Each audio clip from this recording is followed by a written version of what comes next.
চিরা দিয়ে মিষ্টি বানানো হয়ে গেছে। নমস্কার বন্ধুরা, আপনাদের সকলকে অনেক অনেক স্বাগতম। আমি আজকে নিয়ে এসেছি ফুড কিচেনের মাধ্যমে নতুন একটা রেসিপি। চিরা দিয়ে কিভাবে মিষ্টি বানানো যায় সেটা এই ভিডিওর মাধ্যমে দেখাবো। আপনারা পুরো ভিডিওটা দেখতে থাকুন। চিরা দিয়ে মিষ্টি বানানোর জন্য কি কি সামগ্রী লাগবে সব কিছু নিয়ে এসেছি। আমি নিয়ে এসেছি চিরা, চিনি, কাজু বাদাম, ঘি আর দুধ। চিরা দিয়ে মিষ্টি বানানোর জন্য প্রথমে আমি চিরাটা বেছে নিব। আমি দিয়ে দিব ঘি,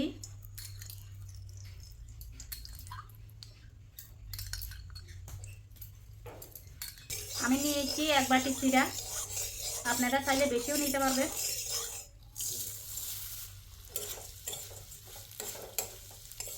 চিরাটা হালকা ভেজে নিব, লাড়িয়ে ছাড়িয়ে ভালো করে ভেজে নিব। চিরাটা ভাজা হয়ে গেছে, এখন আমি নামিয়ে নেব।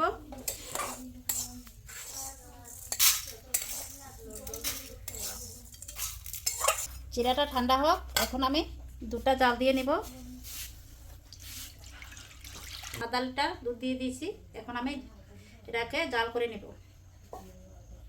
দিয়ে দিব পাউডার দুধ 2 চামচ দিয়ে দিব।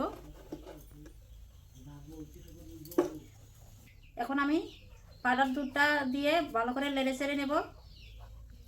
এখন দিয়ে দিব চিনি, এটাকে ক্ষীরের মতো বানাবো। এক বাটি চিরার লগে এক বাটি চিনি দিবেন। আমি এক বাটি চিরার লগে এক বাটি চিনি দিয়েছি।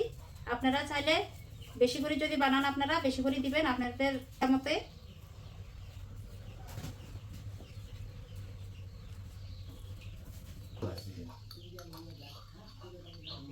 দুধে ঘি দিয়ে দিব 2 চামচ।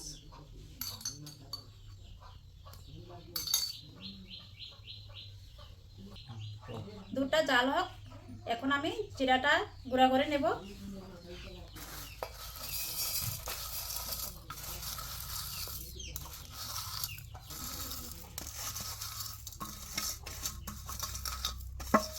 দিয়ে দিব কাজু বাদাম, 25-30টা কাজু বাদাম নিয়েছি আমি। এখন আমি গুঁড়া করে নেব। এটা জাল করে আমি ক্ষীরের মতো বানিয়ে নিচ্ছি। এখন আমি দিয়ে দিব জিরার গুঁড়া,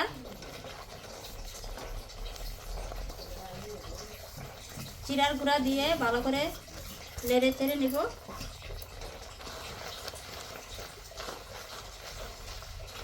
আপনারাও এইভাবে ঘরে একবার মিষ্টি বানিয়ে খাবেন, খেতে খুব ভালো লাগে।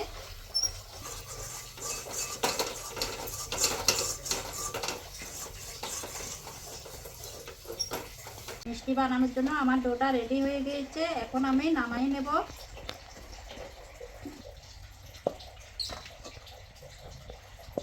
দশ মিনিট ঠান্ডা করে নেব। 10 মিনিট হয়ে গেছে, এখন আমি মিষ্টিটা বানিয়ে নেব এভাবে গুল গুল করে।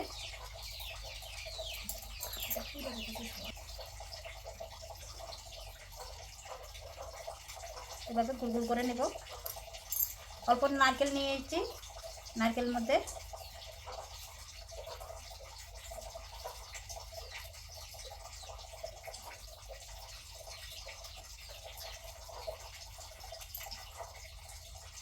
এভাবে সবকটা বানিয়ে নেব। চিরা দিয়ে মিষ্টি বানানো হয়ে গেছে, পুরো রেডি হয়ে গেছে মিষ্টিটা। আপনারাও এভাবে ঘরে একবার বানিয়ে খাবেন, খেতে খুব ভালো লাগে। ভিডিওটা যদি ভালো লাগে থাকে লাইক শেয়ার, চ্যানেলটাকে সাবস্ক্রাইব করে দিবেন। যারা যারা নতুন আছেন অবশ্যই চ্যানেলটাকে সাবস্ক্রাইব করবেন, ভুলবেন না। ভালো থাকবেন, সুস্থ থাকবেন। পরের ভিডিওতে আবার দেখা হবে। ধন্যবাদ।